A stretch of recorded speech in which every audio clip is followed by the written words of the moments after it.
ВСУ экстренно запросили помощь. Срочное обращение украинских военных к командованию. Главное требование – отвод войск. С какого направления? Битва за крупный город началась. Полуокружение или создание буферной зоны. Военные вступили в битву. Мощные бои на границе. Германия не станет целью России. Скандал между Берлином и Москвой. Представителя РФ вызывают на ковер. Трамп хочет немедленного окончания войны, но на своих условиях. Усталость американского президента и заявление о победе. Экстренная посадка самолета РФ, резкое решение и заявление о капитуляции, мертвые души в украинской армии, как командование набивало карманы, наказание для военных, напавших на статую Христа, и вылетит ли из российского эфира Соловьев, возмущение российских женщин. Об этом и не только, досмотрите. Друзья, всем привет, это «Время Прядко», коротко, четко и по делу о том, о чем говорят в мире. Спасибо за поддержку, и я начинаю. Переговоры, просьба ребенка не спасать его, а спасти отца и подлый побег полицейских. Украина опубликовала видео с нагрудных камер правоохранителей, которые сбежали во время теракта 18 апреля после того, как стрелок приблизился к ним и открыл огонь. На кадрах видно, как прибывший на вызов экипаж обнаруживает раненых, включая мальчика и его родителей, нуждающихся в срочной помощи. Меня не спасайте, помогите! Тихо, будь, сейчас. Стой!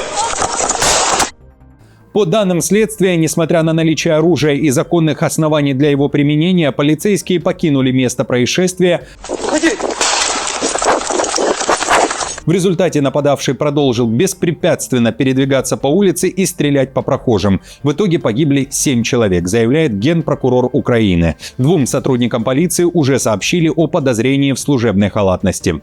Напомню, теракт начался с бытового конфликта между Васильченковым и его соседями. Они и стали первыми жертвами. Новые лица на старых местах. Орбан займет кресло Сиярта и станет министром иностранных дел в правительстве победившего на выборах Мадера.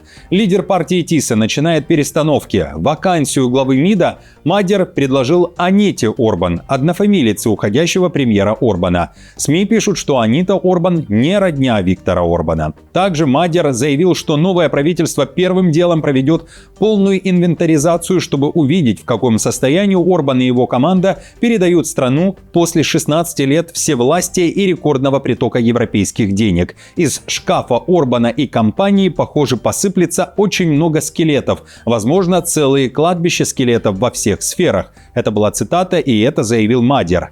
Отвечая на вопрос, как правительство ТИСы планирует решать вопрос по нефтепроводу «Дружба» и договариваться с Киевом, Мадер заявил, что лично не знаком с Зеленским и ни разу не говорил с ним по телефону, но Банковая обязана выполнить свои обещания. И это не игра, подчеркнул Мадер. Если нефтепровод «Дружба» способен транспортировать нефть, то Украина должна открыть его, а не шантажировать Будапешт. Процитирую. Это как если я иду к кому-то на ужин, меня пригласили, а потом я начинаю шантажировать, что если не будет леча или не будет вырезки прожарки медиум, то я сделаю то-то и то-то. И я считаю, что это нехороший подход. И я предлагаю, прошу и призываю, если дружба работоспособна, то откройте ее. А от россиян мы ожидаем, чтобы они в соответствии с контрактами обеспечили поставки нефти. По данным Bloomberg, Украина уже 21 апреля начинает технические испытания нефтепровода «Дружба». Германия не станет целью. Скандал между Берлином и Москвой. МИД Германии вызвал российского посла на ковер после того, как Минобороны РФ опубликовала адреса европейских предприятий, производящих беспилотники для Украины. Нас не запугать. Такие угрозы и любые виды шпионской деятельности в Германии абсолютно неприемлемы, заявили в немецком Министерстве иностранных дел.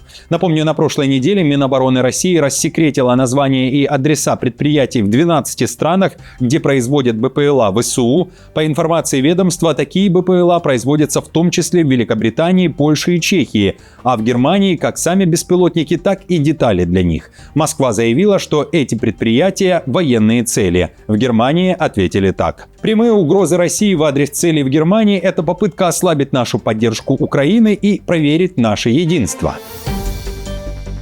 Кувалдой по голове Христа. Нетаньяху потрясен и опечален. Премьер-министр Израиля осудил поступок военного Цахал. Накануне в сети распространилось фото и видео, как израильский солдат то ли кувалдой, то ли топором громит распятие Иисуса Христа. Инцидент произошел на юге Ливана. Нетаньяху написал в соцсети, что он, как подавляющее большинство израильтян, был потрясен и опечален, узнав, что солдат армии обороны Израиля повредил католическую религиозную икону. По его словам, военные власти проводят уголовное расследование по этому делу и примут соответствующие строгие дисциплинарные меры в отношении виновного. Израиль – единственная страна в регионе, где численность христианского населения и уровень жизни растут. Израиль – единственное место на Ближнем Востоке, где соблюдается свобода вероисповедания для всех. Мы выражаем сожаление по поводу этого инцидента и любого вреда, который он причинил верующим в Ливане и по всему миру. С резкой критикой на Израиль обрушились и жители Ливана. Люди говорят, что никто не имеет права уничтожать религиозные святыни. Когда я увидел Иисуса Христа, лежащего на земле, мне показалось, что мир рухнул. Христиане не должны думать, что Израиль на их стороне. Трамп готов протянуть руку представителям Тегерана. Он не против личной встречи с лидерами Ирана, несмотря на угрозы Ирана сорвать переговоры. Об этом Трамп заявил накануне в интервью изданию «Нью-Йорк Пост». До истечения перемирия остается считанные часы, и сам Трамп уже предупреждает: продление крайне маловероятно, говорится в публикации. Главное требование Вашингтона неизменно – это полный отказ Ирана от ядерной программы, без каких-либо компромиссов. Цитирую. «В остальном это прекрасная страна. Действительно, могла бы такой быть», — отметил Трамп. Однако президент отказался уточнить, какие последствия ждут Тегеран в случае отказа или срыва переговоров, особенно с учетом приближающегося дедлайна перемирия. «Я не хочу сейчас вдаваться в детали», — сказал он, в ответ на вопрос о возможной эскалации со стороны США. «Вы сами можете представить, это будет некрасиво». Трамп хочет немедленного окончания войны, но на своих условиях, и он устал от нее. Об этом пишет издание Axios. Цитирую. «Он устал от этого. Он хочет завершить все сейчас. Ему не нравится, что Иран удерживает контроль над проливом и тем самым влияет на Ближний Восток. Он не хочет больше воевать, но будет, если почувствует, что обязан», сообщил Axios представитель администрации. Отдельная тема, за которой все следят, это действительно второй раунд переговоров между США и Ираном. Вы видите, что в последние дни заявлений уйма: то летят, то не летят в Исламабад, то будут говорить, то не будут. Американская сторона, например, считает, что внутри Ирана идет борьба за контроль над переговорами, и до конца не ясно, кто принимает окончательные решения. Иран обвиняет США в давлении и попытке навязать капитуляцию, указывая на противоречивые сигналы из Вашингтона. На фоне этого США уже обсуждают возможные дальнейшие шаги от экономических уступок до нового этапа военной операции. И, вероятно, Трамп пойдет на уступки, цитирую. Хотя Трамп публично это отрицает, чиновники признают, что США могут разморозить иранские средства ради сделки. Ирану нужны деньги и доступ к своим средствам. Они хотят снятия санкций, сказал один из них. При этом США хотят сохранить рычаги давления, в частности в вопросах будущего обогащения урана и открытия пролива. Нью-Йорк Таймс при этом пишет, что стороны все-таки встретятся в столице Пакистана. Главным от США станет Джей Ди Венс, а от Ирана спикер парламента Мохаммад Багер Галибаф. Иранская сторона при этом делает резкое заявление и решение о капитуляции. Не дождетесь, ее не будет. Президент Ирана опубликовал такое сообщение. Соблюдение обязательств – это основа, которая оправдывает любой вид диалога. Помимо глубокого исторического недоверия Ирана к поведению и действиям правительства США, неконструктивный и противоречивый подход американских официальных лиц в последние дни несет горькое послание. Они добиваются капитуляции Ирана. Народ Ирана не склонится перед принуждением. Трамп спустя несколько часов после публикации Пезешкияна написал, что США выигрывают войну с огромным преимуществом. Американские медиа он раскритиковал, заявив, что если их читать, то может сложиться ощущение, что Америка проигрывает. Но это не так, уверяет 47-й президент. И вновь повторил, что США будут держать блокаду до того момента, пока не будет сделки. Процитирую. И, пожалуй, самое важное – блокада, которую мы не снимем, пока не будет сделки, полностью уничтожает Иран. Они теряют по $500 миллионов в день. Это число, которое невозможно выдержать даже в краткосрочной перспективе. Антиамериканские фейковые СМИ болеют за победу Ирана. Но этого не случится, потому что у руля стою я. Удар в спину от союзников. Зеленского обвинили в поддержке нарративов российской пропаганды. Жесткий ответ из Эстонии. Глава МИД Маркус Цахна раскритиковал слова украинского президента о возможной угрозе странам Балтии, заявив, что они не соответствуют данным разведки и лишь усложняют сотрудничество с союзниками. Зеленский говорил, что в РФ отключают интернет, потому что Москва готовится к объявлению мобилизации и походу на страны Балтии. По словам Цахны, Россия сейчас не демонстрирует признаков подготовки к атаке на НАТО или Балтию и находится в ослабленном положении как на фронте, так и в экономике. При этом Цахна подчеркнул, что несмотря на отдельные сомнения, НАТО гарантированно отреагирует на возможное нападение, а разговоры о слабости статьи 5 преувеличены. А вот глава комиссии по иностранным делам парламента Эстонии Марко Михельсон заявил, что подобные заявления руководства Украины звучат не впервые и фактически играют на руку Кремлю и подпитывают его пропагандистский нарратив о слабом Западе. Процитирую. Как будто пальцем грозят в сторону Европы, мол, смотрите, если мы каким-то образом окажемся в более слабой позиции или проиграем, то следующими будете вы, и в первую очередь страны Балтии. Конечно, это неприятно, и это точно подпитывает российский нарратив о том, что мы победители, мы наступаем, а вы отступающие и проигравшие.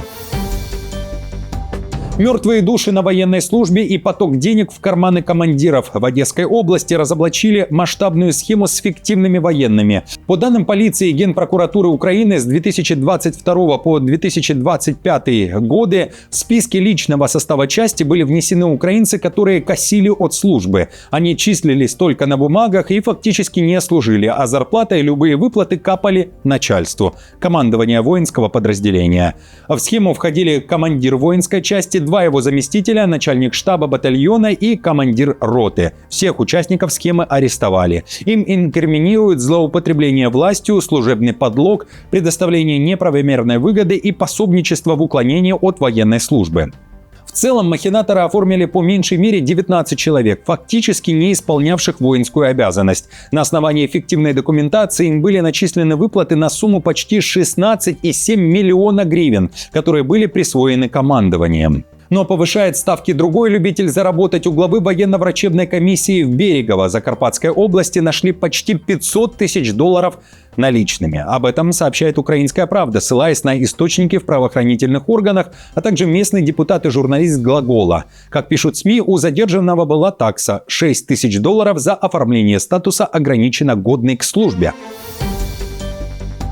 ВСУ экстренно запросили помощь. Украинские военные требуют отвода войск, и это не о панике, уверяют они. Речь также не о всей линии фронта, а о силах ВСУ в Мирнограде Донецкой области. Ситуация в городе стремительно ухудшается. По данным источников «Украинской правды», российские силы фактически взяли город под полный контроль и развернули там артиллерию и инфраструктуру для дронов. Военные Украины сообщают, что солдаты ВС РФ свободно передвигаются по городу и активно наращивают позиции, включая пункты управления и системы РЭП. При этом украинские подразделения все еще удерживают северную окраину, несмотря на серьезные ограничения в работе по целям внутри города, говорится в публикации. А причина вывода такова. По данным, предоставленным УП, дальнейшее удержание позиций на севере Мирнограда нецелесообразно. Военных, которые остаются на окраинах города, нужно выводить. Российские силы усиливают давление в Сумской области. Внимание в эти дни приковано к боям на границе. В сети звучат версии: битва за крупный город началась. Речь о Сумах, где проживает 250 000 украинцев. Киев уже ответил, угрозы полуокружения областного центра, то есть Сум, на данный момент нет, несмотря на то, что ситуация динамичная. А на карте Deep State заметны изменения. Аналитики этого ресурса пишут, что основные изменения на фронте связаны с тактикой малых пехотных групп и диверсионных вылазок в приграничье. Цитата. Противник продолжает наращивать количественное преимущество на границе с Сумщиной, оказывает давление с целью просачивания в глубину территории и в первую очередь пытается закрепляться в зоне инфильтрации, то есть в серой зоне для контроля территории вдоль границы. На севере Сумщины особых изменений не произошло. Продолжаем следить за развитием событий. В ВСУ также говорят о новой попытке прорыва россиян с помощью газопровода Уренгой-Помары-Ужгород. Об этом я рассказывал в предыдущем выпуске. И уточняют, насколько вглубь смогли зайти ВС РФ. Фактически им полностью удалось занять 2 села в непосредственной близости от границы. Глубина их проникновения за эти несколько месяцев, в течение которых они активно пытались это сделать, составляет где-то 3-4 километра. В российском Минобороны при этом о ситуации в Сумской области практически не пишут. Последние сообщения были еще на прошлой неделе. В них говорилось о том, что ВС РФ наносят удары по опорным пунктам ВСУ. Экстренная посадка самолета. Борт с россиянами подал сигнал СОС и срочно приземлился в стране ЕС. Airbus, направлявшийся из Санкт-Петербурга в Стамбул, подал сигнал бедствия спустя 2 часа после взлета. У одного из пассажиров произошла клиническая смерть. Экипаж запросил посадку в ближайшем аэропорту. После приземления в столице Румынии, Бухаресте, медики пытались реанимировать мужчину, однако спасти его так и не удалось. Как рассказывают свидетели происшествия, пассажиру стало плохо сразу после начала полета, медиков на борту не было, поэтому первую медпомощь как могли оказывали сотрудники авиакомпании. Позже стало известно, что скончавшийся – это народный артист России, скрипач и дирижер симфонического оркестра Санкт-Петербурга Сергей Стадлер. Ему было 63 года. Соловьева в топку. Его поведение – это плевок в адрес всех россиянок. В сети началась массовая отмена ведущего Соловьева. Россияне и женщины, и мужчины обвиняют его в женоненавистничестве и поддерживают блогера Викторию Боню. После видеообращения Бони к Путину, которое собрало более 30 миллионов просмотров, Соловьев оскорбил ее в прямом эфире. Российские пользователи взорвались. Пока музыканты цензурируют мат в своих песнях, Соловьев на всю страну позволяет себе унизительные выражения в адрес женщины.